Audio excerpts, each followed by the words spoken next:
Black hat. इस कहानी की शुरुआत में हांगकांग में एक पावर प्लांट को दिखाया जाता है जहां के सिस्टम को कुछ लोग एक खास सॉफ्टवेयर से हैक कर लेते हैं और इस वजह से वहां का कूलेंट पंप बंद हो जाता है, जिसके बाद वहां पर हीट बढ़ना शुरू हो जाती है और तभी वहां पर एक ब्लास्ट होता है। इस ब्लास्ट के बाद आर्मी के बड़े बड़े ऑफिसर्स की एक मीटिंग होती है जिसमें गवर्नमेंट के भी बड़े बड़े ऑफिसर्स होते हैं। यहाँ पर कैप्टन को दिखाया जाता है जिसे आईटी सेक्टर की बहुत नॉलेज है। उससे पूछा जाता है कि हैकर्स ने कैसे हमारे सिस्टम को हैक कर लिया।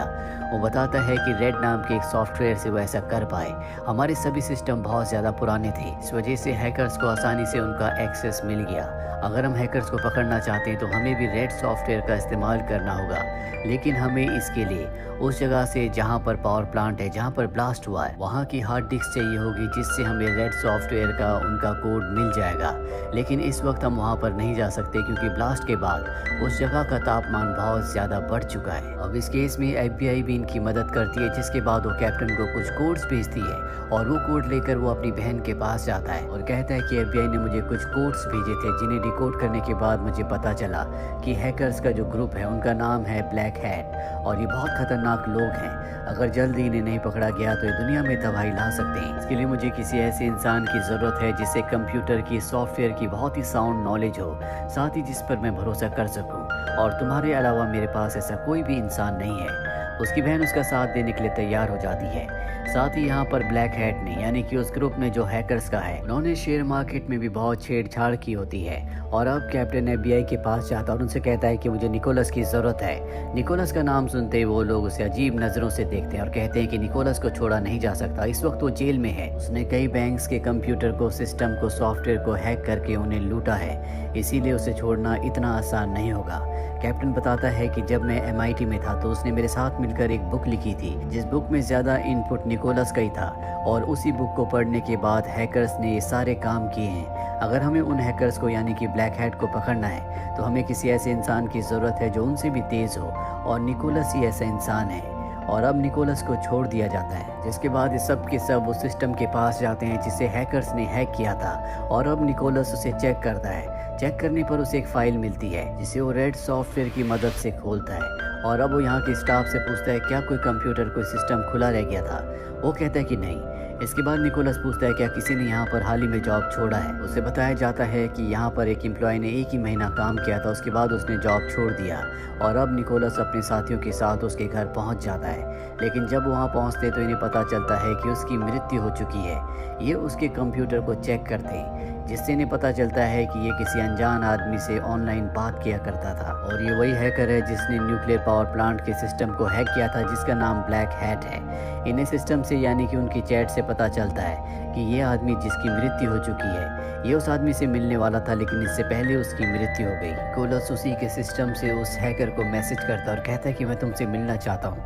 हैकर उससे मिलने के लिए तैयार हो जाता है और उसे एक रेस्टोरेंट में मिलने के लिए बुलाता है। हालांकि निकोलस को जेल से तो छोड़ दिया गया है लेकिन उसे आज़ाद नहीं किया गया। उसके एंकल में एक ब्रेसलेट लगाया गया है जिससे उसको मॉनिटर किया जा सकता है कि वो कब, कहाँ और किस जगह पर है और उसे मॉनिटर करने के लिए एक मार्शल हमेशा उसे मॉनिटर करता रहता है।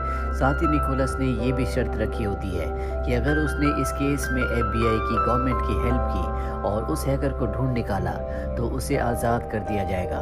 निकोलस और उसके साथी शेयर मार्केट पर भी नज़र डालते हैं और उन शेयर्स को चेक करते हैं जिन्हें मैनिपुलेट किया गया था और उन लोगों का पता लगाते हैं जिन्हें इनसे बहुत ज़्यादा फ़ायदा हुआ था।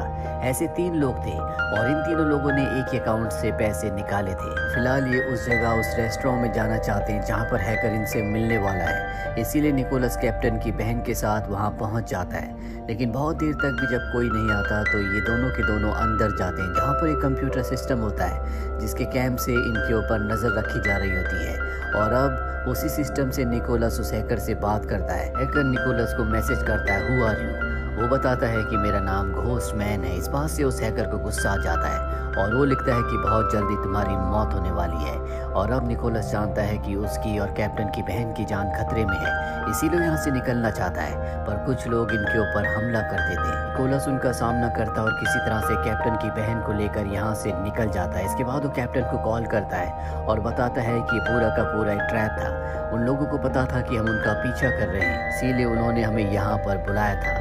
और अब कैप्टन की बहन जो कि अब निकोलस को पसंद करती है वो कहती है कि हमें हांगकांग जाना चाहिए, क्योंकि हैकर्स ने वहीं पर सबसे पहले न्यूक्लियर पावर प्लांट को हैक किया था। ये दोनों के दोनों हांगकांग आ जाते हैं, जहाँ पर ये कुछ लोगों से मिलते हैं। वो बताते हैं कि पावर प्लांट अब भी बहुत गर्म है, हम उसे ठंडा करने के लिए समंदर का पानी इस्तेमाल करना चाहते हैं, लेकिन जिस रूम में निकोलस और कैप्टन की बहन को जाना है वो रूम अब भी बहुत ज़्यादा गर्म होता है। वहाँ जाने के लिए इन्हें बहुत इंतज़ार करना होगा, क्योंकि उसी रूम में हार्ड डिस्क है जिससे इन्हें पता लग सकता है कि उस सिस्टम को किसने हैक किया था।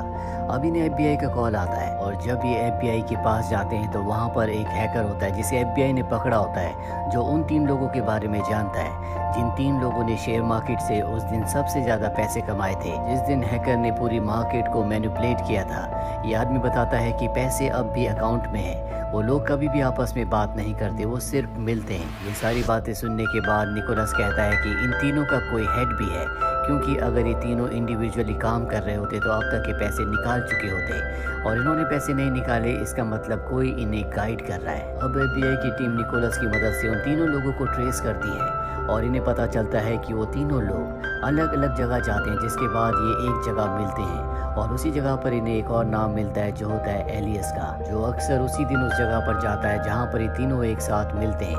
निकोलस उसके घर पर उसकी जगह पर पहुँच जाता है, जहाँ पर वहाँ के सारे सिग्नल्स को हैक करके मैसेज भेजता है, लेकिन वो तीनों हैकर्स बहुत ज़्यादा चालाक होते हैं। उन तक कभी कोई ना पहुँचे या उनके बारे में कभी किसी को पता ना चले, इसीलिए उन्होंने यहाँ के सिग्नल्स को जाम किया होता है। निकोलस उन्हें ब्लूटूथ से मैसेज भेजता है, जिसके बाद उनका आंसर आता है और ये आंसर कोड वर्ड्स में होता है। FBI को कहता है कि मुझे इसे डिकोड करने में टाइम लगेगा। वहीं उन तीनों लोगों के अकाउंट में जितने भी पैसे होते हैं वो सारे के सारे पैसे एक कसिनो में भेज देते हैं, जिससे यहाँ पर FBI को और साथ ही निकोलस को पता चल जाता है कि हैकर्स को इनके बारे में पता चल चुका है। उन्हें पता है कि FBI उन पर नज़र रख रही है, इसीलिए उन्होंने एक कदम उठाया होता है। वहीं अब इनके पास उन तीनों लोगों तक और उन्हें जो लीड कर रहा है उस तक पहुँचने का सिर्फ एक ही रास्ता है, और वो है एलियस। ये सब एलियस का पीछा करना शुरू कर देते हैं, लेकिन एलियस को पता चल जाता है, इसीलिए एलियस के लोग इनके ऊपर हमला कर देते हैं। ये भी जवाबी हमला करते हैं, लेकिन एलियस अपने साथियों के साथ भागने में कामयाब हो जाता है। अब इन्हें पता चलता है कि न्यूक्लियर पावर प्लांट को स्टेबलाइज कर दिया गया है, यानी कि अब वहाँ पर हीट नहीं है, इसीलिए ये उस कंट्रोल रूम में जा सकते हैं जहाँ पर हार्ड डिस्क है। इस हार्ड डिस्क के डेटा को रिकवर करके ये हैकर का पता लगा सकते हैं। निकोलस अपने साथियों के साथ वहाँ पर जाता है और हार्ड डिस्क को हासिल कर लेता है, पर जब वो उसे खोलता है तो उसे पता चलता है कि रेडिएशन की वजह से हार्ड डिस्क करप्ट हो गई है। अब उसमें से डेटा को नहीं निकाला जा सकता, यानी कि ये अब उस हैकर तक नहीं पहुंच सकते, और अगर इसे इस करप्ट हार्ड डिस्क को ठीक करना है तो इन्हें ब्लैक विडो सॉफ्टवेयर की ज़रूरत होगी। निकोलस उस सॉफ्टवेयर को यूज़ करने की परमिशन मांगता है, लेकिन उसे परमिशन नहीं मिलती, क्योंकि ये पूरा का पूरा हादसा हांगकांग यानी चाइना में हुआ है और गवर्नमेंट नहीं चाहती कि उनके सॉफ्टवेयर में चाइना का एक्सेस हो, इसीलिए उसकी परमिशन को पूरी तरह से रद्द कर दिया जाता है। निकोलस अपने साथी ऑफिसर से कहता है कि मैं ब्लैक विडो सॉफ्टवेयर को हैक करके पता लगा सकता हूँ, लेकिन ये बहुत ही रिस्की काम है।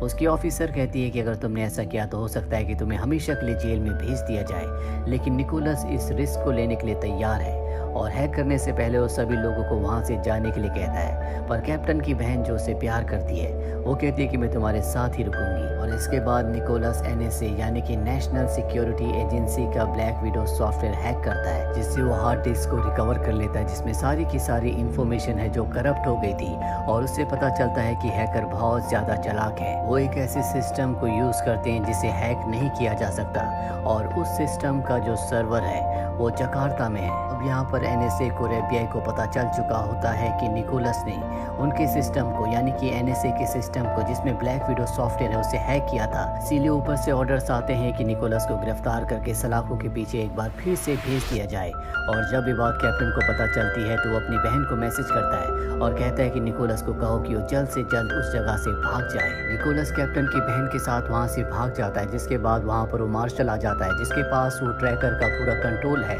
जिस ट्रैकर को निकोलस की एंकल पर बांधा गया है। और अब वो उस एंकल ब्रेसलेट की मदद से भी उसे मॉनिटर नहीं कर सकता, उस तक नहीं पहुंच सकता, क्योंकि उसे निकालकर निकोलस ने अपनी पुरानी लोकेशन पर रख दिया होता है। वहीं दिखाया जाता है कि कैप्टन निकोलस और अपनी बहन से मिलने के लिए आता, पर इससे पहले कि वो गाड़ी से उतरता, एलियस रॉकेट लॉन्चर से उसकी गाड़ी के ऊपर हमला कर देता है, जिससे उसकी मृत्यु हो जाती है। और अब वो निकोलस और कैप्टन की बहन के ऊपर भी गोलियां चलाता है। पर यहाँ पर FBI के एजेंट आ जाते हैं जो उनका सामना करते हैं, पर उनकी तादाद बहुत ज्यादा होती है, इसीलिए वो FBI एजेंट्स को मार देते हैं। पर निकोलस कैप्टन की बहन के साथ यहाँ से भागने में कामयाब हो जाता है और अभी दोनों के दोनों मलेशिया के लिए निकल पड़ते हैं, क्योंकि इन्होंने देखा था कि हैकर्स ने सैटेलाइट के थ्रू मलेशिया की बहुत सारी फोटोज ली हैं। फोटोज की मदद से मलेशिया की उस जगह पहुंचते हैं जहां पर एक पावर प्लांट और 5 माइनिंग कंपनीज होती है। निकोलस यहां पर सारा हैकर्स का प्लान समझ जाता है कि हांगकांग के पावर प्लांट को हैकर्स ने सिर्फ इसीलिए हैक किया था ताकि वो जान सके कि उन्हें कोई पकड़ सकता है या नहीं। वो एक तरह का उनका टेस्ट प्लान था, लेकिन असली प्लान उनका यहाँ पर होता है। यहाँ पर भी वो पावर प्लांट को हैक करेंगे, जिसके बाद वो यहाँ के सबसे बड़े डैम को ब्लास्ट कर देंगे, जिससे यहाँ के सभी माइंस के अंदर पानी भर जाएगा। यहाँ पर क्राइसिस आ जाएंगे और जो पैसे उनके पास हैं, जो उन्होंने शेयर मार्केट से कमाए हैं, वो उन सारे पैसों को यहाँ पर इन्वेस्ट करेंगे, क्योंकि यहाँ की कीमतें बहुत कम हो जाएंगी और इस इन्वेस्टमेंट से उन्हें इतना फ़ायदा होगा जिसके बारे में कभी किसी ने सोचा भी नहीं था। इन्हें पता चलता है कि वो हैकर्स इस वक्त इंडोनेशिया में हैं, इसीलिए दोनों के दोनों यहाँ से इंडोनेशिया यानी जकार्ता पहुँच जाते हैं, जहाँ पर हैकर्स का सर्वर है। लेकिन सर्वर तक पहुँचना इतना आसान नहीं है, इसीलिए निकोलस सबसे पहले एक यहाँ पर झूठा एक्सीडेंट करवाता है और जब सारी सिक्योरिटी का ध्यान उधर होता है, वो हैकर्स के सर्वर रूम में चला जाता है और वहाँ उस सिस्टम को ऑपरेट करके उसके पास हैकर्स का सारा डेटा आ जाता है, जिससे उसे पता चलता है कि हैकर्स ने अपने $73 मिलियन यहाँ के एक लोकल बैंक में डाल दिए हैं। और अब कैप्टन की बहन को वो उस लोकल बैंक में भेजता है। यहाँ पर कैप्टन की बहन बैंक के एम्प्लॉय को कहती है कि मेरी यहाँ पर एक ज़रूरी मीटिंग होने वाली है, लेकिन मेरा पेन ड्राइव नहीं चल रहा, क्या आप मेरे पेन ड्राइव को अपने सिस्टम के साथ लगाकर चेक कर सकते हैं। बैंक एम्प्लॉय उसके पेन ड्राइव को अपने CPU के साथ कनेक्ट कर देता है और जैसे वो ऐसा करता है, बैंक का सारा डेटा, उस सर्वर का पूरा कंट्रोल निकोलस के पास आ जाता है और निकोलस उनके $73 मिलियन को इस बैंक से स्विस बैंक में ट्रांसफ़र कर देता है। साथ ही वो एलियस के लिए एक मैसेज छोड़ता है कि अगर तुम अपने पैसे वापस चाहते हो तो मुझसे कांटेक्ट करो। एलियस उसे कॉल करता है, जिसके बाद निकोलस कहता है कि मैं जानता हूँ कि तुम्हारा भी कोई बॉस है और अगर वो अपने पैसे वापस चाहता है तो मैं उससे बात करना चाहता हूँ। इसके बाद वो अपने बॉस की निकोलस से बात करवाता है। वो पूछता है कि तुम्हें क्या चाहिए। निकोलस बताता है कि आगे का जो तुम्हारा प्रोजेक्ट है उसमें मुझे एक हिस्सा चाहिए। बॉस कहता है ठीक है, मैं तुम्हें हिस्सा देने के लिए तैयार हूँ, लेकिन सबसे पहले मैं तुमसे मिलना चाहता हूँ। निकोलस उससे मिलने के लिए तैयार हो जाता है और निकोलस को अच्छी तरह से पता है कि वो हिस्सा नहीं देंगे, बल्कि वो उसे डबल क्रॉस करेंगे, इसीलिए वो पूरी तैयारी के साथ वहाँ पर जाता है, जहाँ पर इलियास उसे गन पॉइंट पर ले लेता है।